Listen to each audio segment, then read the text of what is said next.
In today's video, we're going to be talking about what I think is one of the most egregious examples of a combination of motivated reasoning and confirmation bias. And who else would we expect this from other than a megachurch pastor? So earlier this year, a pastor on Twitter debunked some of the goofiest claims against the Christian church. He cites a ton of various studies to supposedly support his position, but as we'll see when we get into the details of these studies, he misses the mark on almost all of them. His first claim is that church-going Christians are amongst the group with the best and most fulfilling sex lives. Now, the first thing we immediately notice when looking at the graph that he presents as data is that there's no category that represents conservative church-going Christians. And if you read the full article, which I doubt he ever did, you'll see that the highly religious category is comprised of a bunch of different world religions, including Judaism, Islam, Mormonism, and Christianity. In all honesty, it's impossible to tell if his claim is true or false just by looking at this data. Sheila Gregoire, I think is how you pronounce it, is a researcher, and she posted an article specifically talking about this claim. She even wrote an entire book on this topic and went through the trouble of commenting and suggesting this book to Josh Howerton on his Twitter, and of course, to no avail. And we can see in her comment that she fixes a misconception that Josh Howerton has. Claim 1 is a complete failure on Josh Howerton's part. He conflates highly religious with conservative church-going Christian. Furthermore, he ignores evidence that directly contradicts his perspective. This is a completely false claim. On to the next one. Conservative Christians adopt more children than any other population segment. So based on what I researched, this claim is kind of true, but also false. And really the data, again, is incomplete on his assertion. First, we see the graph that he posted. Practicing Christian does not mean a conservative church-going Christian, as he claims. These are definitely two different things. I mean, we can just think about it for a second, and it clearly doesn't make sense what he's saying. A majority of Christians are Catholic. He's not a Catholic. Catholics outnumber Protestants 2-1. Seems like he's conservative Christian, which is even a smaller category. So in reality, if a group that small is represented by an overarching group, you don't know if that group is helping the norm or pushing it down. Second, his claim talks about any other population segment. The Christians adopt more than any other population segment. Well, what do you see the issue is here? There's only two population segments that are represented.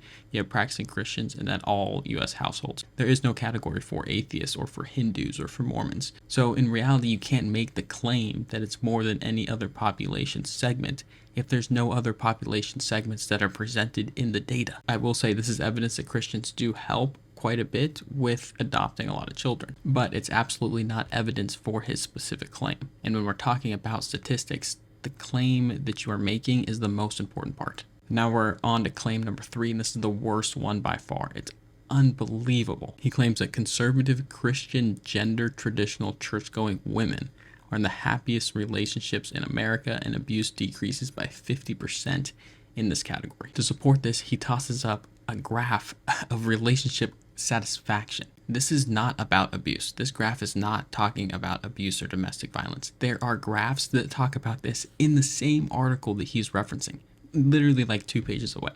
And so when we look at those graphs, we see something way more alarming. As we can see, based on the same study, the group that he references is actually second worst for abuse in relationships. So not only is this claim false, but it's actually completely opposite. And he gets bonus negative points for not even reading the article because the author specifically outline what you shouldn't do with this information, and it's what he is doing. The authors say, when it comes to domestic violence, religious couples and heterosexual relationships do not have an advantage over secular couples or less/mixed religious couples.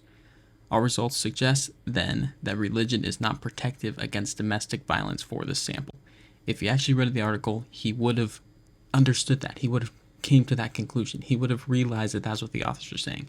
But of course, he didn't read it. He's cherry-picking whatever evidence that he can find, even if it's incomplete, to support his worldview and throw it out there to the masses. Now we're on to claim number 4. Church-going Christians are exponentially more generous to the poor with both time and money than the rest of the population. Again, we see in his graph, for like the 50th time, a religious churchgoer is not by default a Christian. I don't know how you could be so egocentric in this. I don't know how you could just think that the world revolves around Christianity, that if you're religious and you live in America, then you're a Christian. It clearly says in the graphs that he's posting, persons who attend religious services 27 to 52 times a year. It doesn't say a Christian religious service, just a religious service in general. So again, we have a completely muddied category that he is making conclusions off of to support his specific group. It turns out that Muslims actually out-donate Christians significantly. Again, are we really shocked from this megachurch pastor that he's lying directly to people, that he's engaging in motivated reasoning to support his worldview?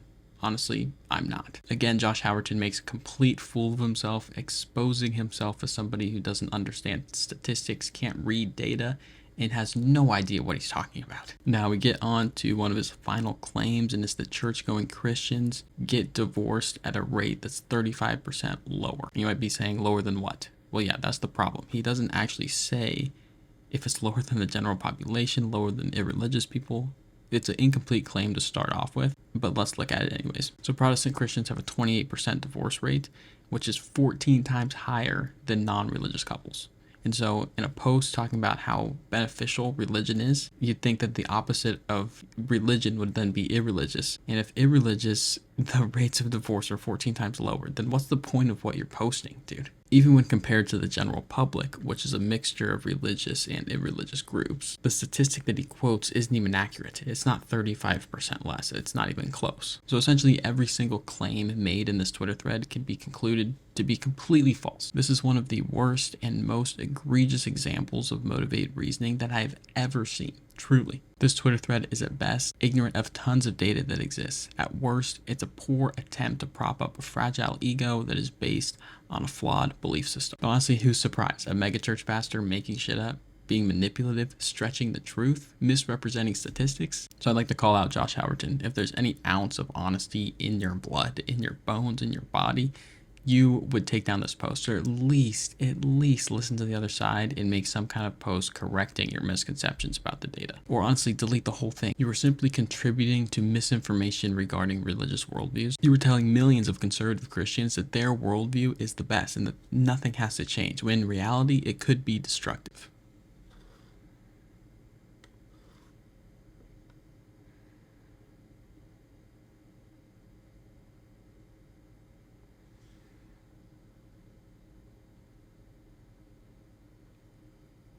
For example, this could include women who are being abused in relationships but are told repeatedly that the Christian relationship is the best possible form of a relationship that you can have. And so they suppress that, or they mitigate it, or ignore it. Or this could apply to Christians with mental health disorders that are reluctant to get help because Jesus will do the helping, or because Christianity is all they need. I hope you recognize that your lies have real world implications, and misinformation that you spread genuinely hurts people. Now, if you look at the comment under almost every single one of these posts, you see a ton of people on Twitter roasting this guy. And I just want to give a huge shout out to them for not allowing somebody on Twitter to just spread misinformation like crazy. If you're one of those people, please comment down below, so honestly we can all thank you. So I'm going to end this video with a little montage of a variety of different comments on YouTube debunking this guy's shit. So thank you again for watching. Please like and subscribe, and I will see you on the next one.